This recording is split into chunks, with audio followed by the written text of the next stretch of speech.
नमस्कार, CBSE economics में आपका स्वागत है। और जैसा कि अभी तक हमने 32 वीडियोज़ हमने अपलोड कर दिए हैं और उस 32 वीडियो अपलोड में आपने देखा होगा कि हमने स्टार्टिंग से ले करके जो बेसिक पार्ट है मैक्रो इकोनॉमिक्स का, वहाँ से ले करके हमने पूरा नेशनल इनकम का पार्ट कंप्लीट किया है।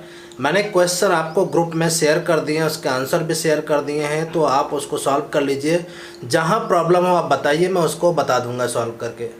तो एक यूनिट आपका 10 मार्क्स का कंप्लीट होता है और आज हम डिस्कस करेंगे सेकंड यूनिट।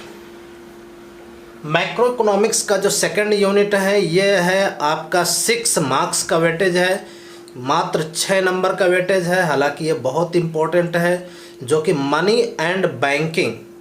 तो आपको मनी से रिलेटेड जो भी है इंफॉर्मेशन और जो कुछ भी उसके पार्ट्स दिए गए हैं वो स्टडी करने हैं। मनी है, मनी सप्लाई है, टाइप्स ऑफ मनी है, ये सारी चीज़ें आपको इसमें स्टडी करनी। बार्टर सिस्टम क्या है, तो इसके साथ अलावा हमने बैंकिंग भी पढ़ना है। तो बैंकिंग में इसमें सेंट्रल बैंक का स्पेशली बहुत डिटेल में हमें पढ़ना है, कैसे क्रेडिट कंट्रोल करता है और किस तरह से जो कॉमर्शियल बैंक्स हैं वो मनी क्रिएशन करते हैं।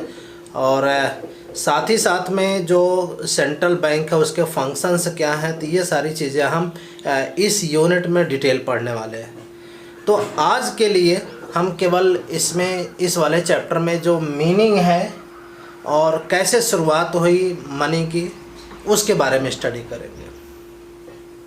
तो मनी क्या है, मतलब a thing which is accepted as a medium of exchange. मतलब कहने का मतलब है कि मुद्रा वो चीज़ है, एक वस्तु है या जो भी है, मीन्स जो दो लोगों के बीच में as a medium of exchange का काम करती है। मतलब अगर हम कोई सामान किसी को बेचना चाहें या किसी को देना चाहें या बेचना चाहें तो उसके बीच में एक मुद्रा आ जाती है, क्योंकि अपने सामान को हम मनी में कन्वर्ट करके और उस मनी से हम अपनी ज़रूरत की चीज़ें जहाँ से भी चाहेंगे वहाँ से परचेज कर लेंगे। तो मनी कुछ भी ऐसी चीज़ हो सकता है जो मीडियम ऑफ एक्सचेंज का काम करता हो या स्टोर ऑफ वैल्यू की भी समस्या को सॉल्व करता हो, और साथ ही साथ में मीन्स मेजरमेंट या यूनिट ऑफ वैल्यू हो, मतलब उस यूनिट की मेजरमेंट करता है। वैल्यू क्या है किसी भी चीज़ की, कितनी कीमत है। और standard act as a standard of deferred payment, मतलब फ्यूचर में पेमेंट करने के लिए भी मनी का ही यूज होता है।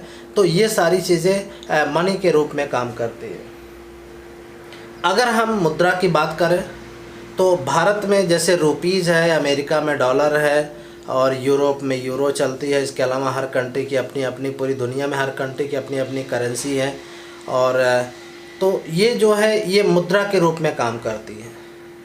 तो पहले अगर मुद्रा नहीं थी, मनी नहीं था, या मुद्रा के नहीं होने से पहले कि अगर आप सोचें तो लोग कैसे लेन देन करते होंगे। मतलब there was a system exist in the society, in the economy, that was known as a barter system. मतलब बार्टर सिस्टम क्या है, वस्तु विनिमय, सामान के बदले में सामान, मतलब exchanging of goods for the goods without use of money. मतलब आपने मुद्रा का कोई यूज़ नहीं करना है, सामान के बदले आपने किसी को सामान दिया और दूसरे से उसके बदले में सामान ले लिया। तो ये वर्क बहुत डिफ़िकल्ट था ऐसे आदमी को खोजना कि जैसे आपके सामान की ज़रूरत हो और आप जो बेच रहे हैं उसे उसकी ज़रूरत हो। तो इस तरह से ऐसे लोगों का मिलना बहुत मुश्किल काम था। मीन्स एक कोइंसिडेंस ही था कि आप जो बेच रहे हैं दूसरा ले ले और उसके पास जो एक्स्ट्रा है उसे आपकी ज़रूरत हो। तो समस्याएं बढ़ती गई, पॉपुलेशन बढ़ती गई, जनसंख्या बढ़ती गई, लोगों की एक्टिविटीज़ बढ़ती गई, तो समस्याएं होने लगी। तो आपको पता ही है कि जो प्रॉब्लम्स है, जो नीड्स है, आवश्यकता है, वो आविष्कार की जननी होती है। तो धीरे धीरे मुद्रा का आविष्कार हो गया। शुरुआती मुद्रा की बात करें, देखिए कोई एग्जैक्ट टाइम पीरियड नहीं है कि इस सन में आविष्कार हो गया, धीरे धीरे चीज़ें हुई, कई हज़ारों साल पहले हुई, तो इसका कोई ऐसा टाइम पीरियड नहीं मिलता।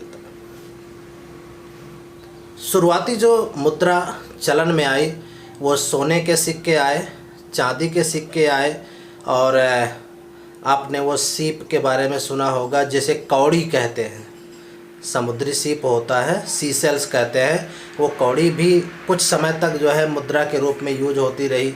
सोने की मोहरें होती थीं, चांदी के सिक्के होते थे, या अलॉय मेटल्स भी कभी कभी यूज में आए, तांबे के सिक्के भी चले।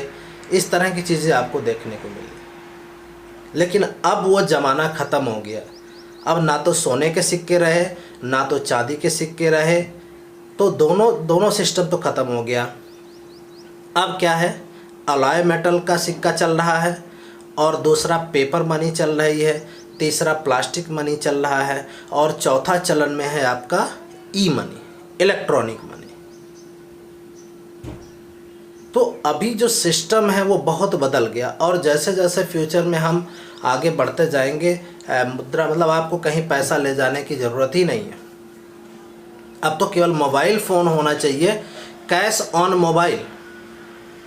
मुझे लगता है कि जितने भी लोग हमारे वीडियो को देख रहे हैं और सब लोग अवेयर होंगे कि अब आपको एटीएम भी कहीं ले जाने की ज़रूरत नहीं है, चेकबुक ले जाने की ज़रूरत नहीं, केवल आपके पास मोबाइल फ़ोन होना चाहिए। आपके उस एप्लीकेशन में, आपके उस जो एप्लीकेशन है उसका बैंक का, उसमें ऑप्शन आ गया है कैश ऑन मोबाइल। तो आप कैश ऑन मोबाइल में जाएंगे, कितना कैश निकालना है, वहाँ से एक OTP जनरेट होगा, और एटीएम में भी कैश ऑन मोबाइल जाएंगे, वहाँ तो OTP डाल देंगे, तो उतना पैसा जितना आपने मोबाइल में भरा हुआ उतना पैसा विड्रॉल होकर बाहर आ जाएगा। तो चीज़ें बहुत आसान हो गई हैं, और आने वाले फ्यूचर में इससे भी नई नई चीज़ें निकल करके सामने आएंगी। नया नया आविष्कार होता चला जाएगा। ये हमारी ज़रूरतें बढ़ रही हैं। मतलब पहले क्या होता था, लोग पैसे को कैरी करते थे, तो कैरी करने में कभी पैसे छिन जाते थे, लूट जाते थे, खो जाते थे, गुम हो जाते थे। तो अब वो समस्या नहीं, सारी चीज़ें पासवर्ड बेस है। तो पासवर्ड बेस में क्या है कि आपके पास मोबाइल है तो आपके पास पासवर्ड आएगा, आपके फ़ोन भी सिक्योर्ड है। तो इस तरह से सिक्योरिटी का ध्यान रखें और अपनी चीज़ों को किसी को शेयर ना करें। तो हम फिलहाल बात कर रहे थे कि किस तरह के गोल्ड कॉइन, सिल्वर कॉइन और एलॉय मेटल के कॉइन, और साथ में पेपर करेंसी, प्लास्टिक मनी, जैसे एटीएम हो गया प्लास्टिक मनी हो गया, क्रेडिट कार्ड क्या हो गया, प्लास्टिक मनी हो गया, ई मनी क्या हो गया, इलेक्ट्रॉनिक फॉर्म में आपके पास जैसे पेटीएम है, एयरटेल मनी है और अमेज़ॉन पे।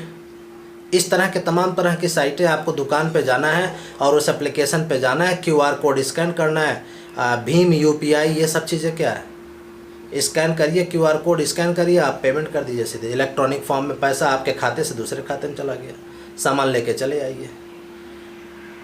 न कैश देने का झंझट, न कैश वापस लेने का झंझट, न चेंज करने का झंझट। तो चीज़ों को सीखना चाहिए आपको। और अब वो समय आ गया है कि आप मतलब ऐसे इस तरह के इलेक्ट्रॉनिक फॉर्म ऑफ मनी को यूज करना बहुत ईजी है, आसान है। थोड़ा सा आप सीख जाएंगे, सावधानी बरतेंगे तो सेफ़ और सिक्योर्ड भी। तो आने वाले समय में इसका बहुत ज़्यादा यूज होने वाला है, और मुझे आशा है कि आप लोग भी इसका यूज़ करते होंगे। अगर नहीं करते हैं तो आप यूज़ किया करिए इसको। पेटीएम में बैलेंस रखिए, UPI से अकाउंट को जोड़ सकते हैं, भीम वाला जो है, या तमाम तरह के गूगल पे आ गया है, पेटीएम आ गया है, अमेज़ॉन पे आ गया, तमाम तरह के ऐसी एप्लीकेशन साइट्स हैं जहां से आप सीधे पेमेंट कर सकते हैं, किसी को ट्रांसफ़र कर सकते हैं। तो मनी का जो वर्क है फ़िलहाल वो क्या है, कैसे एक्ट करता है, act as a medium of exchange, मतलब दो व्यक्तियों के बीच में वो लेन देन का साधन बन जाता है। स्टोर ऑफ वैल्यू, मनी को स्टोर किया जा सकता है, मतलब गुड्स के रूप में स्टोर करना बहुत मुश्किल होता है, लेकिन उसे मनी के फॉर्म में स्टोर करना बहुत आसान होता है। इसके अलावा मेजरमेंट ऑफ वैल्यू, किसी चीज़ की आप कीमत मापते हैं तो सामान में कैसे मापेंगे, कितने का कितना होगा।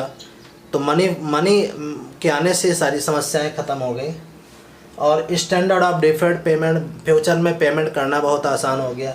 तो इससे पहले ये सारी समस्याएं थी, ढेर सारी समस्याएं थी, लेकिन फिर भी दुनिया ज़िंदगी चल रही थी। लेकिन अब क्या है, अब चीज़ें फास्ट हो गई, एडवांस हो गई, टेक्नोलॉजी के साथ हम रह रहे हैं। तो आशा है कि आज का टॉपिक आपको अच्छा लगा होगा, और अच्छा लगा तो लाइक कर दीजिए, चैनल पर नए हैं तो सब्सक्राइब कर दीजिए, और कल फिर मिलते हैं एक नए टॉपिक के साथ में। कल हम स्टडी करेंगे आगे बार्टर सिस्टम पढ़ने वाले हैं। बार्टर सिस्टम की प्रॉब्लम क्या है, मनी ने कैसे समस्या को दूर कर दी, तो इस पूरे पोर्शन को बहुत डिटेल में स्टडी करेंगे। आप देख रहे होंगे हेयर कटिंग, ये तो बाल गायब हो गए। इसमें क्या है, घर बैठे बैठे क्या करना, नाई की दुकान खुल नहीं रही है लॉकडाउन में, तो सीधे खुद ही ट्रिमर से सीधे साफ कर दिया। अब महीने 2 महीने की फुर्सत हो गई। तो आज का वीडियो कैसा लगा, कमेंट बॉक्स में अपना नाम ज़रूर लिखें। वीडियो के बारे में लिख सकते हैं, जिससे हम वीडियो को और अच्छा प्रोड्यूस कर पाएँ, बना पाएँ। अगर कोई सुझाव देना है तो आप सुझाव भी दे सकते हैं कमेंट बॉक्स में। कल फिर मिलते हैं नए वीडियो के साथ में, तब तक के लिए बाय बाय।